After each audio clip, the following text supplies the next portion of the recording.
Fairweather, Florida. Definitely conditions are getting worse. Strong wind. We're about 1 hour away from the where the hurricane Ian making the landfall currently in the Port Charlotte area, Fort Myers. So it's getting nasty out here.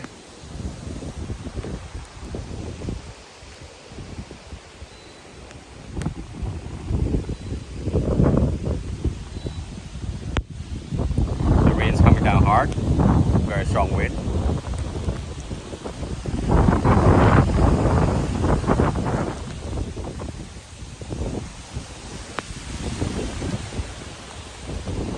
So definitely getting worse.